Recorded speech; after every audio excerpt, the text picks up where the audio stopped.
Hello everyone. स्वागत है आपका हमारे चैनल पे। और आज है जून 20 और इम्पोर्टेंट न्यूज़ यहाँ पे बहुत अच्छे अच्छे दिए गए हैं जो कि आपके एग्जाम डायरेक्ट क्वेश्चन देखने को मिलेगा। ठीक है, 20 जून। आइए स्टार्ट लेते हैं। सबसे पहला जो इम्पोर्टेंट न्यूज़ है ये हमारा नालंदा, बिहार का नालंदा यूनिवर्सिटी। पता है इसको किसने बनाया था? कुमार गुप्त ने। ठीक है, जब आप हिस्ट्री पढ़ोगे तो नालंदा के बारे में जरूर पढ़ोगे आप, है ना। हम हम लोग का जो भारत है, ठीक है, वो जो था ना, एजुकेशन हब में टॉप में आता था। बहुत दूसरे दूसरे देशों के लोग भारत में पढ़ने आते थे इस नालंदा यूनिवर्सिटी में। ठीक है, तमाम देशों के लोग यहाँ पढ़ने आते थे। अब उसी गौरव को प्राप्त करने के लिए फिर से जो हमारा नालंदा यूनिवर्सिटी ओपन हो चुका है और उसी को उद्घाटन समारोह में हमारे प्रधानमंत्री जी शिरकत करने गए थे। क्लियर है? बिहार पब्लिक सर्विस कमीशन के लिए वनडे एग्जाम के लिए बहुत इंपॉर्टेंट फैक्ट है। जब हिस्ट्री पढ़िएगा तो आप लोग जो है ना, मौर्य का जो आर्ट एंड कल्चर है उसको जरूर देख लीजिएगा, वहाँ से क्वेश्चन पूछे जाएंगे। नालंदा के इर्द गिर्द घूमेगा पूरा क्वेश्चन।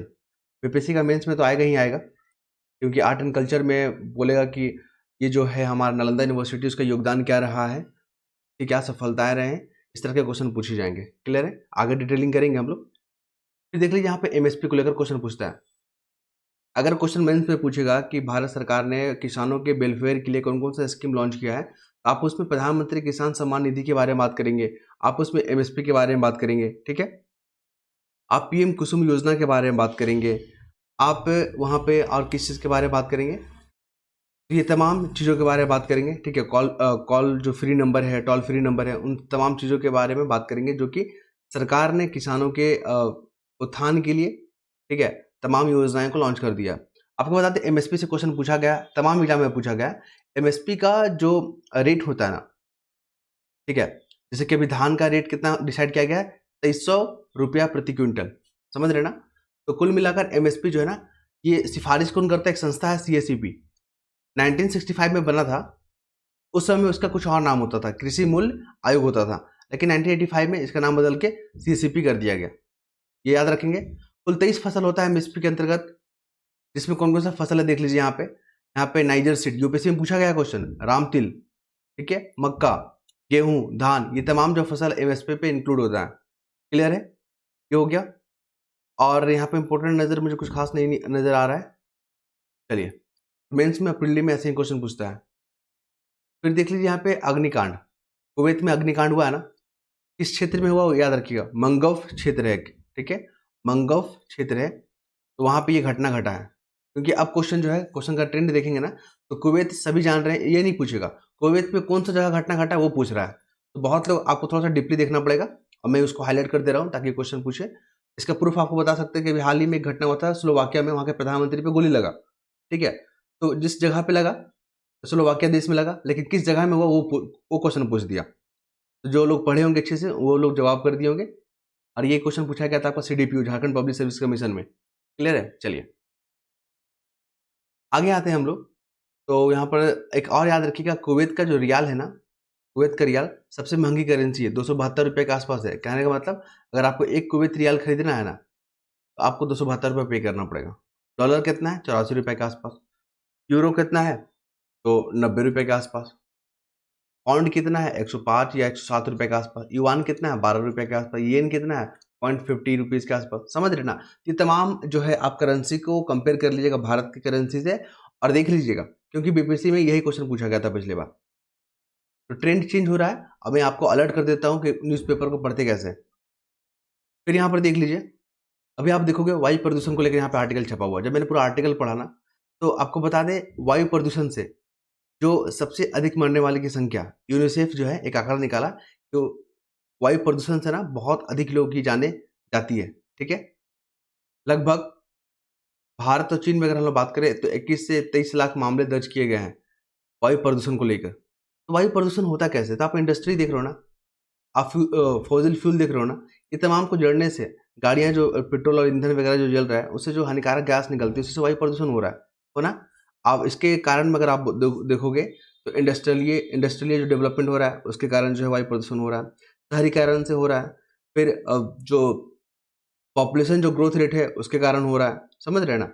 ये तमाम कारणों से जो यहाँ पे देखने को मिलता है। अगर हम लोग बात करें दक्षिण एशिया, साउथ एशिया, ठीक है, उसमें अगर जो मृत्यु का जो कारण है ना, मुख्य कारण वो है आपका वायु प्रदूषण। उसके कारण सबसे अधिक जो है मृत्यु होता है। ये फैक्ट आप याद रखेंगे। और आप देख रहे हो कि जो प्राकृतिक आपदा आ रहा है, जैसे बाढ़ आ रहा है तो कंटिन्यू बाढ़ आ रहा है, भूस्खलन हो रहा है तो कंटिन्यू भूस्खलन हो रहा है ना, भूकंप तो भूकंप बढ़ रहा है। ये जो प्राकृतिक आपदाएं कि जिसका तीव्रता, जिसको फ्रिक्वेंसी बोलते हैं, जो फटाफट हो रहा है, उसके पीछे कारण है ग्लोबल वार्मिंग और जलवायु परिवर्तन। याद रखेंगे, ये क्वेश्चन मेंस वगैरह में आपको यहाँ पे बताने के लिए होगा। चलिए, इसके बाद हम लोग आते हैं अगले मुद्दे पे आते हैं। थोड़ा सा पेपर आज हमारा लेट से जो है अपलोड होगा, ठीक है। चलिए, तो अब आते हैं हम लोग लैंगिक भेदभाव, ठीक है, महिलाओं की स्थिति के बारे में बात करते हैं। क्वेश्चन जो है ना यहाँ से आने की पूरी संभावना है। वर्ल्ड इकोनॉमिक फोरम याद रखिएगा, ये वही संस्था है, वर्ल्ड इकोनॉमिक फोरम, जो वैश्विक लैंगिक अंतर सूचकांक जारी करता है। क्वेश्चन पूछ रहा है इस बार, लिख लीजिए इसको वीवीआई करके, बहुत इंपॉर्टेंट है। वैश्विक लैंगिक अंतर सूचकांक जो है कौन जारी करता है? तो इसको जारी करता है वर्ल्ड इकोनॉमिक फोरम, ठीक है। अगर हम लोग बात करें तो भारत से बेहतर स्थिति में बांग्लादेश है, नेपाल है, भूटान है, श्रीलंका है, ठीक है। लैंगिक अंतर सूचकांक में मामले में भारत को कितना रैंक दिया है? 129 रैंक दिया है। और हम लोग से बेहतर स्थिति में नेपाल, भूटान और श्रीलंका और बांग्लादेश है, ठीक है, याद रखेंगे आप। अभी आप देखोगे तो महिलाओं की जो किस सेक्टर में वृद्धि देखा गया है, अच्छा प्रदर्शन देखा गया है, तो यहाँ पर आप देखोगे, यहाँ पे तो जो आर्थिक जो भागीदार है ना, इकोनॉमिक पार्टिसिपेशन है ना, उसमें अच्छा भागीदारी देखा गया है। और जो माध्यमिक जो शिक्षा है उसमें अच्छा सुधार देखा गया है महिलाओं के संदर्भ में। ये दो फैक्ट बात कीजिएगा, अच्छी बातें लिखना होगा तो आप यहाँ पर देखिए कि महिलाओं में इस क्षेत्र में काफी सुधार हुआ है। लेकिन चैलेंजेस की अगर बात करें तो महिलाओं के खिलाफ जो अत्याचार है वो बढ़ा है, ठीक है। साथ ही आपको बता दें, महिलाएं जो कार्यस्थल पे जहाँ पे काम करती है वहाँ पर भेदभाव बढ़ा है। अगर आप देखोगे वहाँ पे जो सुरक्षा व्यवस्था होना चाहिए वो नहीं है। ये तमाम चैलेंजेस है। अभी और देख लेते हैं क्या क्या चैलेंजेस है। प्रतिशतात्मक समाज, ये भी जो है बहुत बड़ा चैलेंजेस है। तो चैलेंजेस में हम लोग क्या देखें, एक तो यहाँ पे है कि उनका कार्यस्थल, जो कार्यस्थल होता है, वर्किंग प्लेस होता है, वहाँ पर भेदभाव देखा गया है, अत्याचार देखा गया है, सुरक्षा व्यवस्था का अभाव देखा गया है, प्रतिशतात्मक जो समाज है वहाँ पर देखा गया है। क्लियर है। इसके बाद हम लोग बात करेंगे आगे, खेल क्षेत्र, खेल जो स्पोर्ट्स सेक्टर है ना, वहाँ पर भी महिलाओं को चैलेंज, जो काफ़ी चैलेंजेस देखने को मिलता है। क्योंकि वहाँ पे महिला जो खिलाड़ी होती है ना, वहाँ पे पग पग पर, मतलब हर कदम पे जो प्रतिशतात्मक जो सोच है ना, उनका सामना करना पड़ता है, जिससे महिलाएं जो स्पोर्ट के सेक्टर में अच्छा प्रदर्शन नहीं कर पाती है। क्लियर है। तो कुल मिलाकर ये आर्टिकल महिलाओं पर केंद्रित है, क्या चैलेंजेस है और क्या क्या सुधार देखे गए हैं। वर्ल्ड इकोनॉमिक फोरम याद रख लीजिए, यहाँ से क्वेश्चन पूछने की पूरी संभावना है। अब हम लोग बात करेंगे आतंक को लेकर। ये बात हो रहा है कनाडा को लेकर, ठीक है। कनाडा, कनाडा में जो है ना, कनाडा और भारत के रिश्ते जो है काफ़ी सुधार देखने को मिला था। अभी जो इंटरव्यू हुआ था उसमें कनाडा बोला कि भारत के साथ हमारे रिश्ते में काफ़ी सुधार हो रहे हैं और हम लोग जो है मिलके काम करने के लिए आगे बढ़ेंगे। लेकिन जैसे ही वो अपना घर पहुंचता है ना कनाडा में, वहाँ पर देखा गया जो आतंकवादी था निज्जर, उसका वर्सी बना रहा है अपने संसद में, ठीक है। तो भारत को ये तो अच्छा लगेगा नहीं। भारत ने इसी के उलट में भारत ने कार्रवाई करते हुए, एक घटना घटा था कनिष्क 1985 में, ये देखिए कनिष्क विमान हादसा, भारत ने इसका वर्सी बना दिया। क्या होता है कनिष्क विमान हादसे में? तो इसमें जो है ना, भारतीय मूल के कनाडाई नागरिक बैठे हुए थे और यहाँ पे आतंकवादी ने उसको हमला कर दिया था। करीब 330 लोग जो यहाँ पे मर गए थे। भारत ने बताया कि हम लोग आतंकवाद के जो पूरा विरोध करते हैं, चाहे आतंकवाद किसी भी रूप में हो या किसी देश में हो, आतंकवाद का हम लोग समर्थन नहीं करते, ठीक है। तो भारत ने उसका जवाब दिया। निजर जो था आतंकवादी है, भारत ने उसको आतंकवादी घोषित कर चुका था और कनाडा सरकार उसका वर्सी बना रही थी, वर्सी अपना वो संसद में बना रही थी, समझ रहे हैं ना।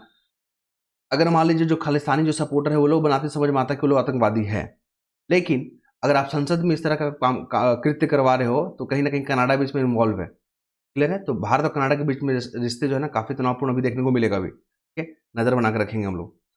और मेंस में क्वेश्चन ये पूछेगा कि भारत और जो है कनाडा के बीच में जो रिश्ते में जो गिरावट देखे गए हैं, इसके पीछे आप क्या कारण मानते हैं और इसमें सुधार करने के लिए क्या आगे की राह है। इस तरह के क्वेश्चन फ्रेम करके ध्यान रखेंगे आप।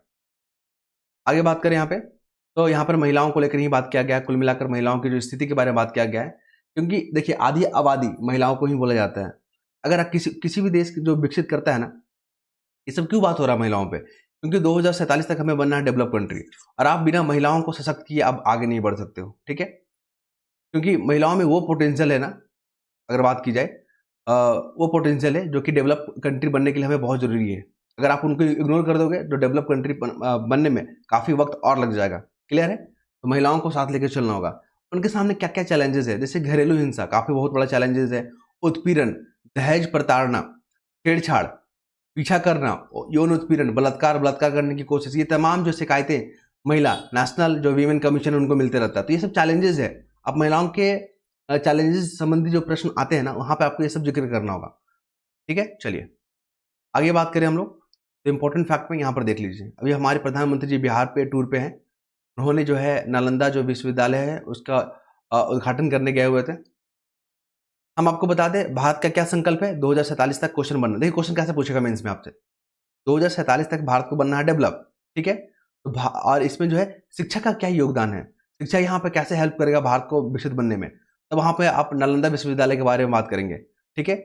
और एजुकेशन के बारे में बात कीजिएगा वहाँ पे, क्योंकि भारत जो है ना भारत अगर बात किया जाए, नालंदा विश्वविद्यालय जब हमारा जो टॉप पे था, उस वक्त जो अर्थव्यवस्था था भारत का, जो संस्कृति थी काफ़ी उच्च थी, काफ़ी मजबूत था हमारा। तो उसी दिशा में काम किया जा रहा है, फिर से हमारे जो है भारत को वैश्विक हब बनाने के लिए, एजुकेशन हब बनाने के लिए काम किया जा रहा है, ताकि हम अपने संकल्प को यहाँ पे क्या करें, प्राप्त कर सकें। क्लियर है?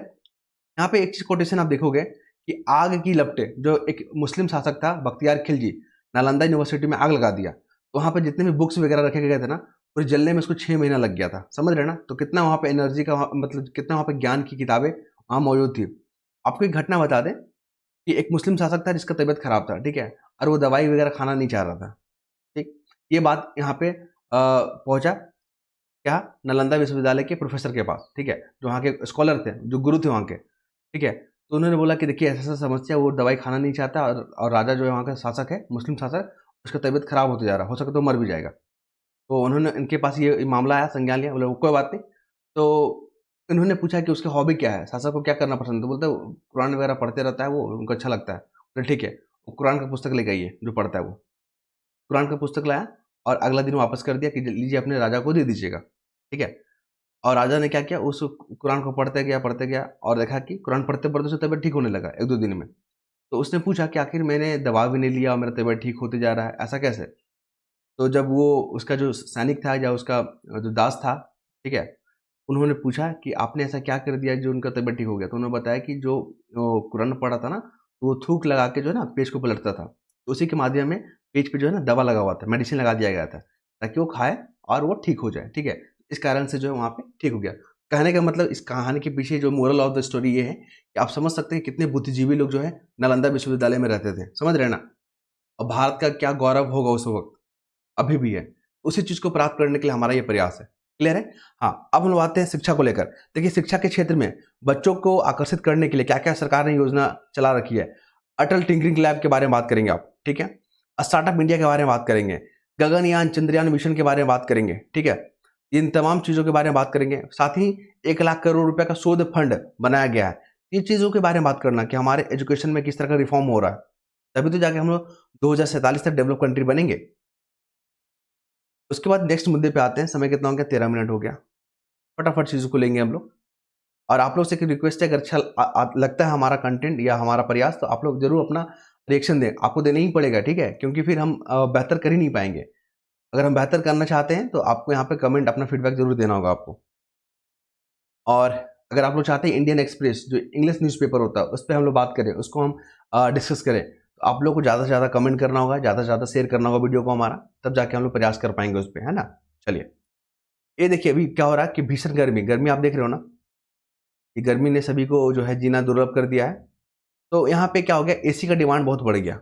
एसी का डिमांड बढ़ गया और जो कंपनियाँ हैं, वो अपने सप्लाई को पूरा नहीं कर पा रही है, डिमांड को पूरा नहीं कर पा रही, तो विदेशों से क्या कर रही है, इम्पोर्ट कर रही है, और वो भी समुद्र के रास्ते नहीं बल्कि हवाई रास्ते के माध्यम से, क्योंकि जल्दी से सप्लाई हो सके। कुल मिलाकर जब मैंने इस आर्टिकल को पढ़ा ना, तो इंपॉर्टेंट जो एग्जाम में पूछे जाएंगे वो पूछा जाता है पीएलआई, प्रोडक्शन लिंक इनिशिएटिव। पूछता है कि ये जो योजना है किससे जुड़ा हुआ है, तो भारत में घरेलू प्रोडक्शन को बढ़ाने के लिए, ठीक है, इन्वेस्टमेंट को बढ़ाने के लिए। क्लियर है? ध्यान रखेंगे आप।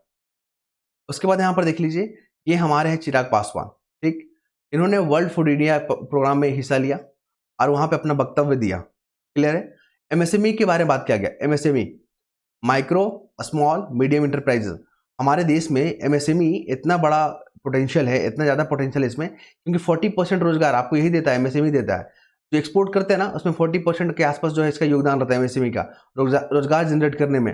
और यहाँ पे भारत के अनुसार, भारत के जो क्लाइमेट है उसके अनुसार एमएसएमई जो है ना फलने फूलने का बहुत बड़ा पोटेंशियल है। तो इसी को ध्यान में रखते हुए हमारे जो मंत्री हैं, ठीक है, कैबिनेट मंत्री हैं, इन्होंने कहा कि अब जो है ना चैलेंजेस क्या है कि हमारा जो अनाज उपजता है और कटाई के बाद जो है ना बर्बादी हो जाता है। जब हमारा फसल तैयार होता है उसको हम लोग काटते हैं और उसके बाद देखेंगे तो आप 30% जो है ना हमारा अनाज जो है बर्बाद हो जाता है।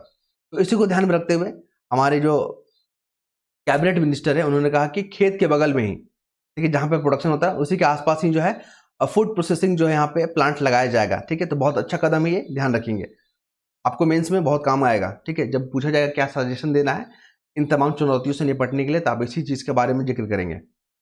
उसके बाद आपको बता दें, यहाँ पर देख लीजिए, ऊर्जा बदलाव सूचकांक कौन जारी करता है? ऊर्जा बदलाव सूचकांक जो है वर्ल्ड इकोनॉमिक फोरम जारी करता है।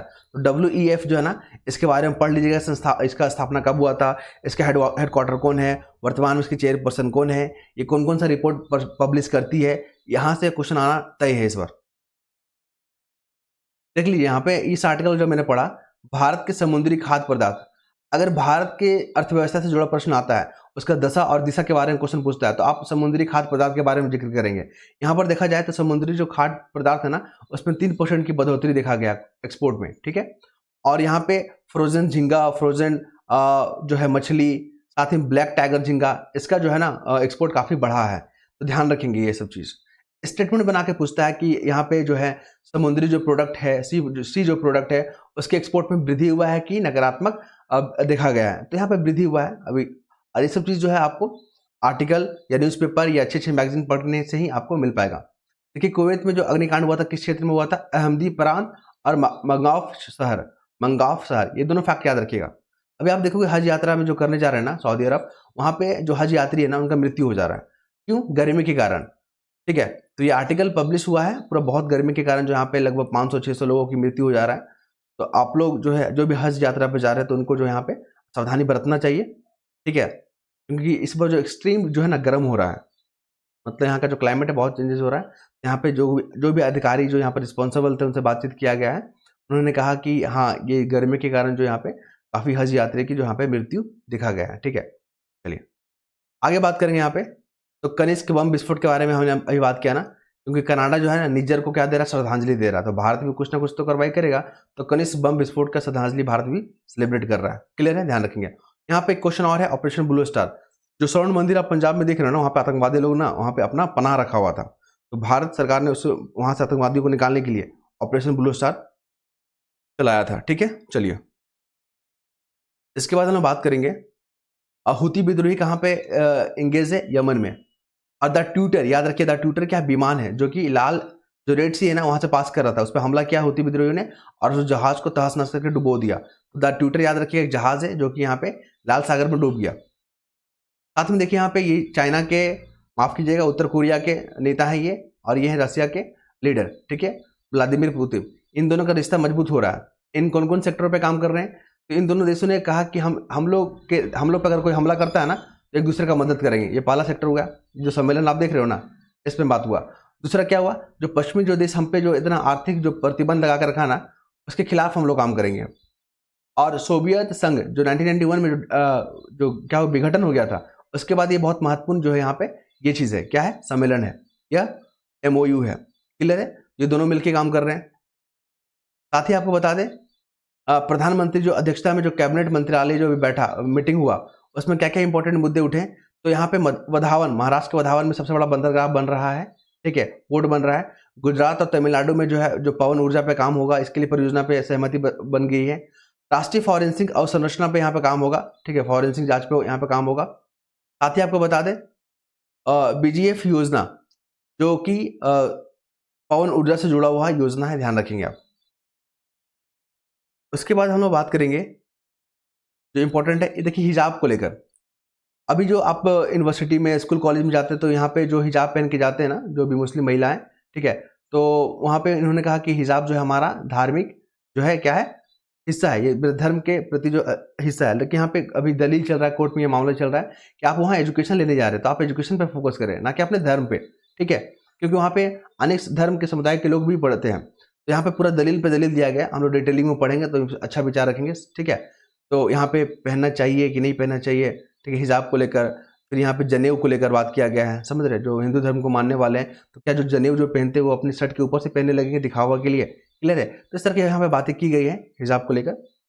इन्होंने कहा कि ये हिजाब मेरा जो है ना धार्मिक जो है अंग है, ठीक है, हम इसको त्याग नहीं सकते। तो यहाँ पे सुप्रीम कोर्ट ने कहा कि अगर आपको धार्मिक को फॉलो करना है तो आप धार्मिक इंस्टीट्यूशन में जाएं, ठीक है, आप एजुकेशन सिस्टम में आके यहाँ पे माहौल को यहाँ पे डिस्टर्बेंस ना करें, ठीक है। तो अभी दलील चल रहा है, मामला कोर्ट में है, देखते क्या होता है।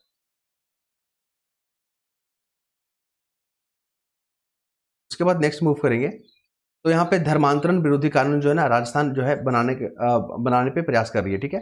जल्दी जो है धर्मांतरण विरोधी कानून को यहाँ पे क्या करेंगे, लागू करेंगे। याद रखिएगा आर्टिकल 25 से 28 जो है ना धर्म को फॉलो करने का आपको अधिकार देता है, फंडामेंटल राइट है, याद रखिएगा ये। आप किसी भी मजहब किसी भी धर्म को फॉलो कर सकते हैं। इसके बाद आइए स्पोर्ट्स सेक्शन में, ये नाम याद रखिएगा, इगोर स्टिमक। ये जो ना ऑल इंडिया फुटबॉल जो फेडरेशन है उसके यहाँ कोच हुआ करते थे, इनको इस्तीफा दिलवा दिया गया, बर्खास्त कर दिया गया, क्योंकि भारत जो है ना फुटबॉल में अच्छा परफॉर्मेंस नहीं कर रहा था और पूरा का पूरा जिम्मेवारी इसी का है। इगोर स्टिकमुक, याद रखेंगे ये नाम, वनडे एग्जाम के लिए बहुत महत्वपूर्ण है, वनडे एग्जाम के लिए काफ़ी महत्वपूर्ण है, ठीक है। उसके बाद मुझे कुछ खास नज़र नहीं आया। अगर आपको हमारा कंटेंट हमारा प्रयास अच्छा लगता है तो अपना फीडबैक जरूर दें, जिन्होंने दिया है उनको धन्यवाद। और ठीक है, नेक्स्ट वीडियो में मिलते हैं, चलिए।